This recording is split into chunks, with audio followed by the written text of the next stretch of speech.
Y el Señor envió un ángel y sacó a Pedro de allí, prácticamente sin abrir ninguna puerta. Lo sacó de allí, para que uno pueda confiar en el poder de Dios, como lo dice el Salmo 103. La iglesia puede estar en el lodo cenagoso, la iglesia puede estar en el hueco y de allí la saca el Señor. Entonces,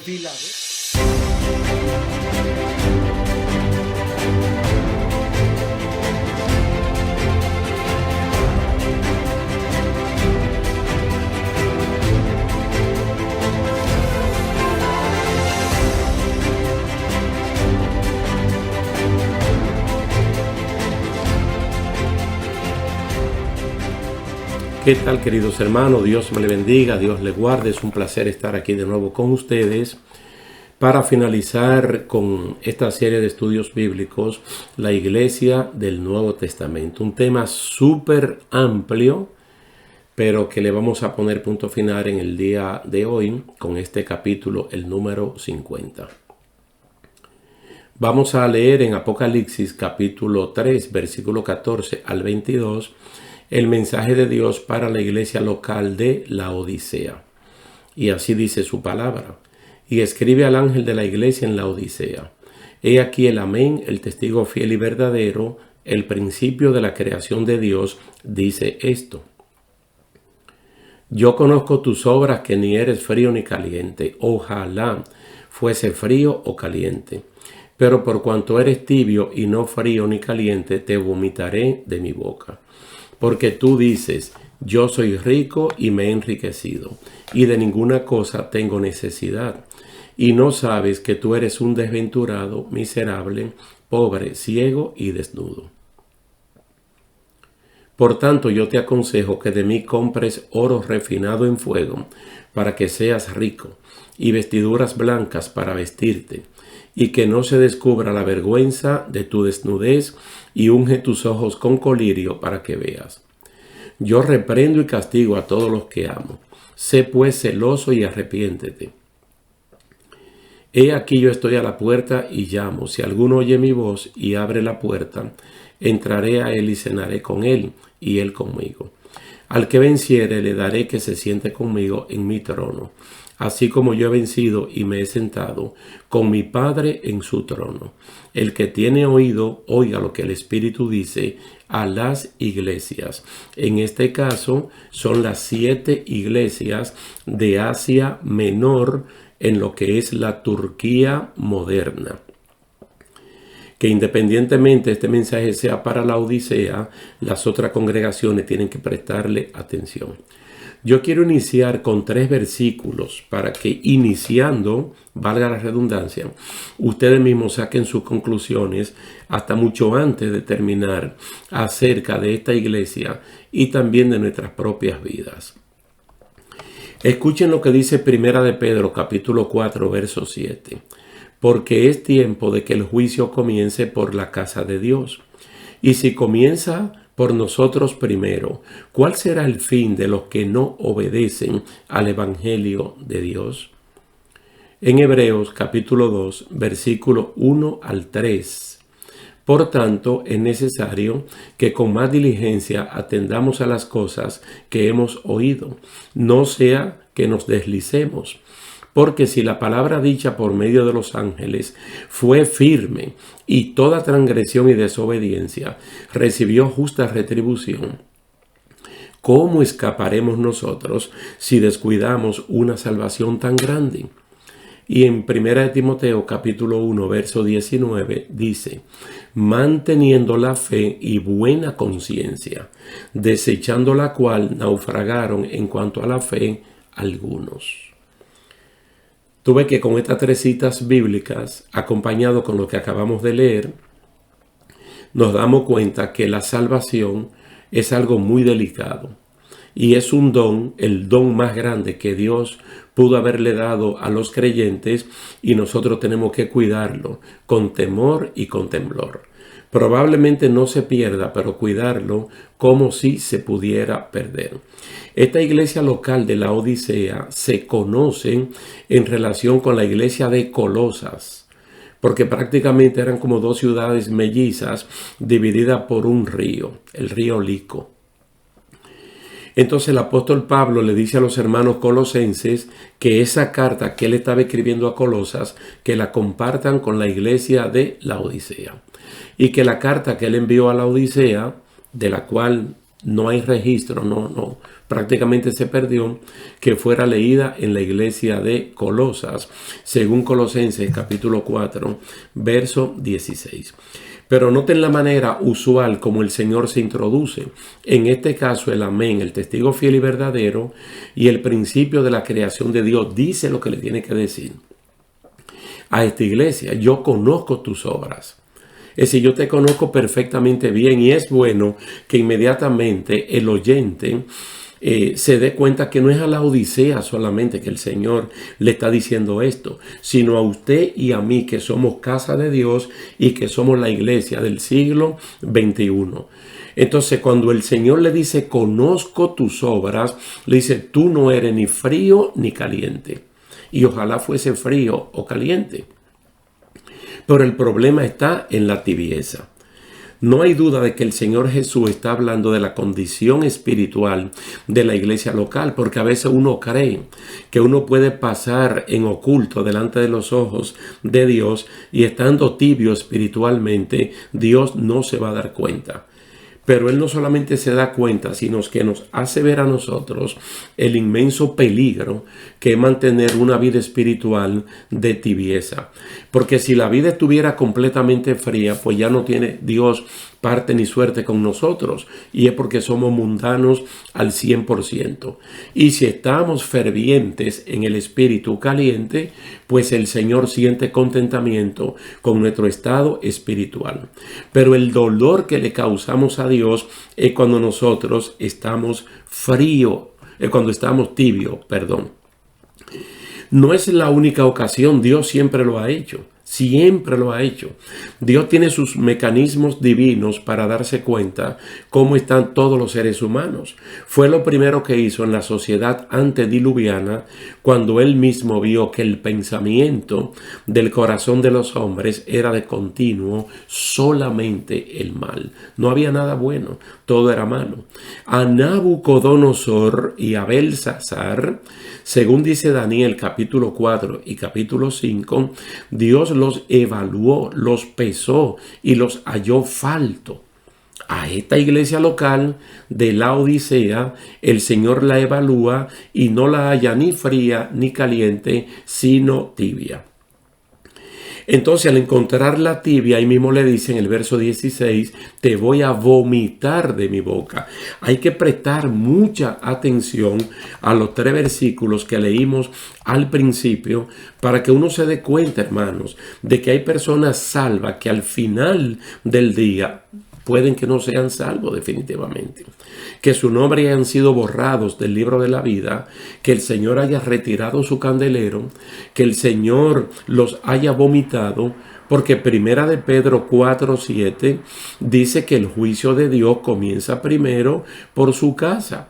Y nosotros, siendo su casa, si por ahí es que comienza, como en efecto así es, ¿dónde aparecerán el impío y el pecador, o aquellos que no prestan atención, que no obedecen al evangelio? Y nosotros, si hemos oído la palabra del Señor y no la retenemos, ¿cómo escaparemos? ¿Y por qué hubo personas que naufragaron de la fe al no mantener la fe y una buena conciencia? Entonces aquí a esta iglesia le está diciendo, te voy a vomitar, te voy a vomitar. Yo creo que el término vomitar es como el término pan o el término agua, que en el mundo entero se conoce. Porque es un malestar que yo creo que todos los seres humanos en algún momento de nuestras vidas hemos vomitado. Y todos sabemos que para vomitar algo, para expulsar algo, para que algo salga de nosotros, primeramente tiene que entrar. Y puede entrar como una bebida, como alimentos, y entonces haber una indigestión estomacal, haber un problema que cause que el cuerpo rechace esto y lo mande para afuera. Entonces quiere decir que hay un momento donde la iglesia está dentro, porque esto es una figura. Aquí hay una figura. Entonces la figura es que el Señor parte de algo bien conocido a nivel mundial para explicar una verdad espiritual. Podemos tomar algo que nos haga daño, el cuerpo lo rechaza y para afuera. Podemos comer algo, el cuerpo lo rechaza y para afuera. Entonces, primeramente la iglesia entró en el Señor y el Señor la rechaza y la va a sacar, a menos que ese malestar no se resuelva a tiempo. Entonces la iglesia de la Odisea, los hermanos de la Odisea, se identificaron muchos en un sentido con algo que era muy popular en la Odisea, que eran las aguas termales. Esto no tiene que ver nada con lo espiritual, era una atracción turística, como está en algunos países, aguas tibias con azufre que sirven mucho para la sanidad de la piel, para mejorar el cuerpo. Entonces, como que espiritualmente los creyentes se adaptaron a la ciudad de la Odisea y terminaron tibios, como era tibia la ciudad en términos físicos. En términos físicos, muy buena el agua tibia, pero en términos espiritual no es buena esta condición. Así es que, ¿dónde ve uno que radica la tibieza de los creyentes de la Odisea? Ellos comenzaron a confesar que eran ricos, que se habían enriquecido y que no tenían necesidad de nada. Ellos lo que están proclamando en ese mismo momento, autosuficiencia. Lamentablemente lo digo, que hay ministros, que hay hermanos y que hay iglesias que se sienten tan poderosas que ellas se declaran completamente independientes. Y tú ves que a veces interpretan las escrituras bajo una interpretación privada.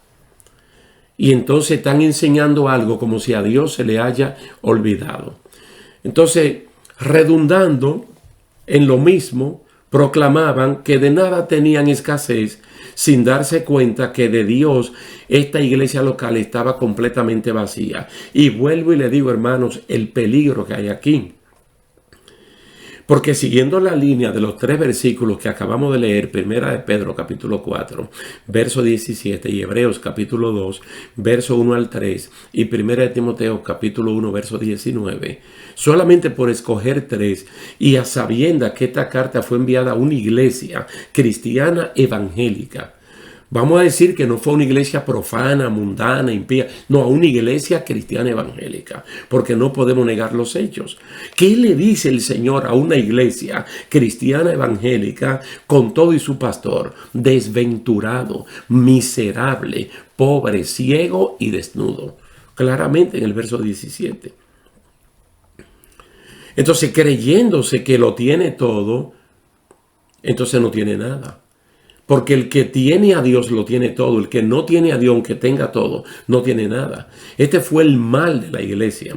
Cuando las personas no se sujetan, cuando ellos se autoindependizan, cuando ellos dicen que se liberan y llegan a un conocimiento tal que ellos se pueden sentar al lado de Dios y pueden incluso corregir a Dios acerca de enseñanzas bíblicas, creyendo que ya todo lo saben. Tú ves la distinción que hay en este tipo de personas y, por ejemplo, alguien como el apóstol Pablo. A mí me llama mucho la atención cuando Pablo le remite la última carta a Timoteo diciéndole que ya él había corrido la carrera, había peleado la batalla, había guardado la fe, que solo le faltaba morir y ser coronado. Pero unos versículos después le dice, ve a Troas, a la casa de Carpo, y tráeme los libros que allí se quedaron, mayormente los pergaminos. Como quien dice, el poco tiempo que me quede, necesito seguir siendo un discípulo de Cristo y seguir aprendiendo. Y hay héroes grandes del tiempo moderno que han muerto en una cama escuchando la lectura de la palabra de Dios o poniendo una pizarra grande para que alguien le fuera escribiendo textos y ellos recitándolos. Porque necesitaban seguir aprendiendo todavía en el último momento de su vida. Mas, sin embargo, una iglesia autosuficiente como esta recibe el calificativo de Dios de ser un desventurado, un ciego, un pobre, un desnudo. Y esto se aplica a la persona de condición humana, de abandono y de mendicidad. porque se conocen esos casos de personas que desafortunadamente los políticos o el sistema les robó su oportunidad y en el día de hoy son pobres, desnudos, desventurados, ciegos, sin chance. Dice, espiritualmente hay personas que sin nadie haberles robado la oportunidad, sino por ellos mismos haberse entibiado, han caído a un nivel así. Y noten que el que le está diciendo esto, número uno, es el testigo fiel y verdadero. Es el amén y es el principio de la creación de Dios. Es alguien que tiene autoridad para decir esto. Y el Señor en el Nuevo Testamento, cuando tiene el acercamiento con cualquier persona, y en este caso con la iglesia del Nuevo Testamento, siempre lo hace utilizando el método apreciativo, reconociendo todo lo bueno que tiene la iglesia para luego corregir lo malo que pueda tener. Pero en la Odisea no hay nada bueno. En la Odisea él no encontró nada bueno. Simplemente le dice, yo conozco tus obras, y ahí mismo le dice que tú eres tibio. Ojalá fuese frío o caliente, pero tú eres tibio. No comienza como le dijo a Éfeso, o como le dijo a Esmirna, o a Pérgamo, o a Tiatira, o a las demás. Le dijo, yo reconozco que tiene esta parte buena y esta parte mala, vamos a resolverla. Aquí estamos viendo una iglesia que probablemente está mal desde la cabeza hasta los pies, incluyendo al pastor, a la junta de la iglesia, coordinadores de ministerio. Ahí estaba todo el mundo mal, porque habían llegado a un punto al estilo, el contexto de Ageo capítulo 1, donde todo el mundo prosperó económicamente, pero la casa del Señor estaba en ruinas. Espiritualmente ellos estaban en ruinas. Qué pena que hay hermanos, hermanas, familias completas e iglesias que llegan a prosperar tanto académicamente, intelectualmente, financieramente, donde ya Dios no significa nada para ellos. Entonces ahí que comienza a vivir una vida tibia, que se identifica mucho con el mundo, no para evangelizar y predicar, sino para acomodarse a ese mundo malo y perverso del cual nosotros estamos llamados a escapar. Así mismo como los dos ángeles le dijeron a Lot, sal de Sodoma, escapa por tu vida. Y él había prosperado bastante, porque él tenía muchas propiedades allí. Lamentablemente esta iglesia cayó en eso. Entonces el Señor le aconseja, porque todavía le quedaba un poco de tiempo, que de él, que de Dios compre oro refinado en fuego para que sea rico, vestiduras blancas para vestirte y que no se descubra la vergüenza de tu desnudez, y que unjas los ojos con colirio para que vea. En todo esto consiste la calentura espiritual de la que adolecían estos hermanos, estos creyentes.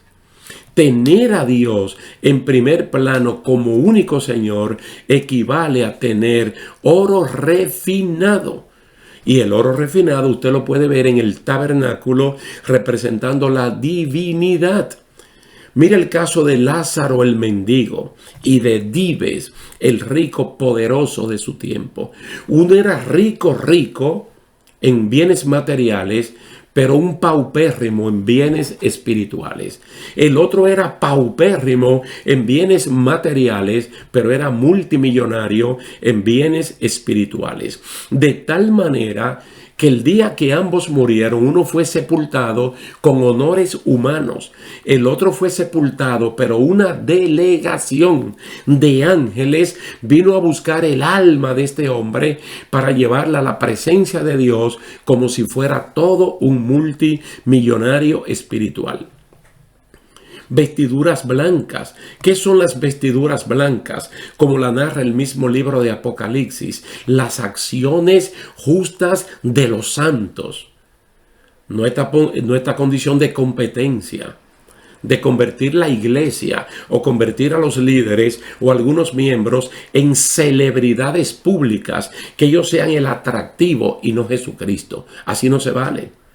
Así no se vale. Hemos mencionado tantas veces el caso de Abraham, cuando en Génesis capítulo 13 habla de que este hombre era riquísimo, pero este hombre le dio un testimonio a los cananeos que habitaban la tierra en ese momento, de que él, poseyéndolo todo, vivía como si no tuviera nada. Por eso fue reconocido por los cananeos como un príncipe habitando en medio de ellos. Abraham era el dueño de todo eso, como Dios se lo prometió, pero él vivía como si eso no fuera nada, porque él esperaba algo mejor. Él esperaba algo mejor. Entonces a la iglesia le está diciendo: yo reprendo, yo castigo a todos los que amo. Mira qué grande es el amor de Dios. Como dice Primera de Juan capítulo 3 verso 1. Mirad con cuál amor nos ha amado el Padre, que estando mal, pero habiendo todavía un poco de tiempo, el Señor muestra su amor y le dice: yo reprendo y castigo a quienes, a los que amo. A los que amo. La iniciativa de Dios está 100% en operación, porque es que Él no quiere que nadie se pierda.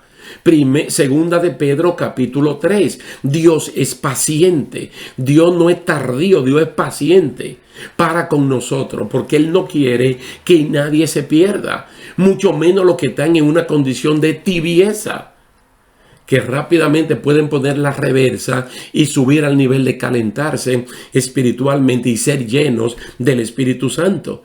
Entonces, si Dios nos está amando, si esa es la iniciativa de Él, Él espera una respuesta de las personas que están en esta condición. Sé pues celoso y arrepiéntete. Por lo menos cada domingo, en los cultos evangelísticos, en los púlpitos de todas las iglesias evangélicas, se predica un evangelio de amor y al final se hace un llamamiento al arrepentimiento para aquellos que han sido tocados por el Espíritu Santo, aquellos que han sido convencidos por el Espíritu Santo, que hagan pública la confesión de fe. Pero aquí es a la iglesia evangélica que le están diciendo: arrepiéntete. Es a la iglesia cristiana de la Odisea que el Señor le está diciendo que se arrepienta. Alabado sea el nombre del Señor. En Hebreos capítulo 12 se nos insta a poner los ojos en Jesús, tal y como lo hicieron todas las personas, hombres y mujeres, que fueron mencionados en el capítulo 11 de Hebreos.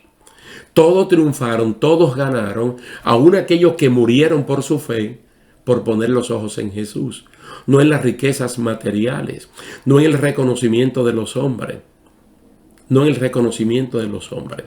Si los hermanos de la Odisea, si la iglesia local de la Odisea reconoce su pecado y se arrepiente, hay oportunidades para la restauración, como muy bien se explica en Hebreos capítulo 4, donde Dios le dice a su pueblo en ese momento: temamos, no siendo que creyendo una cosa seamos hallados mal delante de Dios.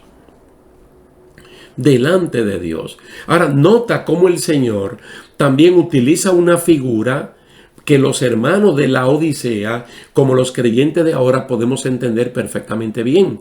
Yo estoy a la puerta y llamo. Eso era normal. Eso era normal. Todavía en el libro de Cantares nosotros vemos perfectamente bien esa figura de alguien tocando la puerta o de alguien llamando. El que está dentro y que está escuchando tiene el poder de abrir o dejar la puerta cerrada, porque la seguridad está por dentro. El Señor no va a tumbar la puerta, no va a quebrar la puerta, no va a romper el cerrojo. Él simplemente está tocando, Él está llamando. Fíjate que Él toca, pero Él llama. Si alguno oye mi voz y abre la puerta, yo voy a entrar a Él y voy a cenar con Él. Y Él va a cenar conmigo. Dice Apocalipsis 3:20. Tú ves que no es a la fuerza, pero Él está concientizando al que está tibio. Dice: mira, tú sabes que tú estás tibio y yo sé que tú estás tibio. Como los dos sabemos que tú estás tibio, cambia. Cambia. Entonces aquí viene esta figura. Viene la figura del vómito y viene la figura de llamar a la puerta. Oye, el que está hablando es el amén, es el testigo fiel y verdadero, y es el que genera la creación de lo que se ve y de lo que no se ve. Quiere decir que Él puede derribar esa puerta y entrar a la fuerza, pero Él no lo va a hacer. Él no lo va a hacer. Jesús está tan cerca de venir como cerca está alguien tocando la puerta. Solo hay que disponerse para abrirle mientras el toque de la puerta se oiga, mientras la voz del que está llamando se mantenga. Ojalá ustedes saquen tiempo y puedan leer a Cantares, capítulo 5, versículos 2 al 6. La voz de mi amado que llama. Ábreme, ábreme. Y a la iglesia le dice hermana mía, le dice amiga mía, le dice paloma mía, le dice perfecta mía. Y tiene que abrir a tiempo, porque cuando la iglesia representada en la amada decidió abrir, era tarde. Y el amado ya se había ido. El amado ya se había ido. Era tarde. El amado ya se había ido. El amado ya había pasado. Abrí yo a mi amado, pero ya él se había ido. Entonces, una de las cosas que nosotros vimos en Filadelfia, que el Señor le dijo a una iglesia buena como Filadelfia, fue que tenía que retener. Dice, retén lo que tiene para que ninguno tome tu corona. Tú sabes, y aquí a esta iglesia le está diciendo ahora que tiene que cambiar. Entonces mira todas las promesas que vienen de parte del Señor como un aliciente para que uno se motive, porque no vale la pena estar en esa situación de tibieza.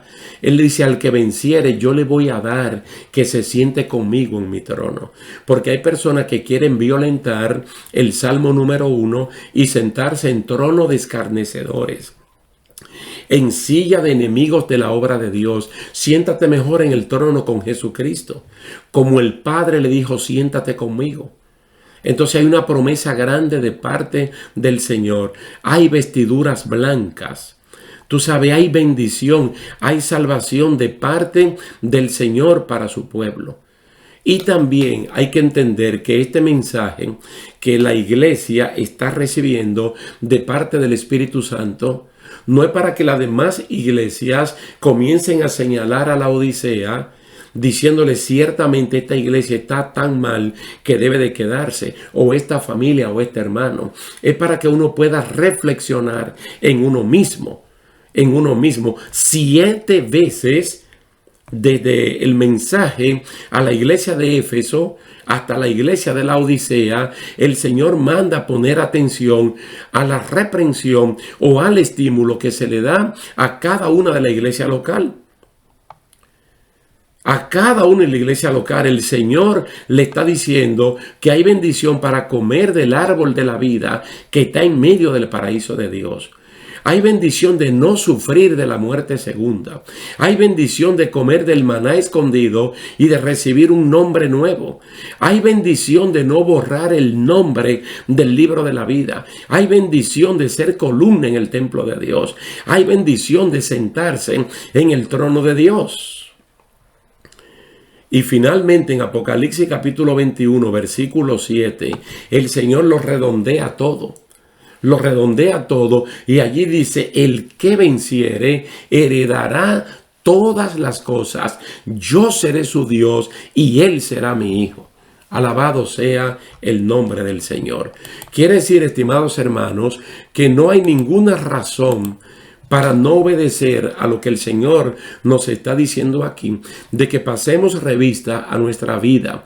Y si encontramos que realmente estamos tibios, tenemos la oportunidad justo en este momento de hacer lo que el Señor dice. Comprar oro refinado de Él, ser rico para con Dios y no para con los hombres, colirio para que podamos ver perfectamente bien y no ver una cosa por otra y arrepentirnos de nuestra falta. Vamos a dejarlo hasta aquí por esta serie que termina, dándole gracias a Dios por esta linda oportunidad que nos brindó de compartir y esperar tener un encuentro más adelante con el favor de Dios. Así que Dios le bendiga, Dios le guarde y muchísimas gracias por su atención prestada.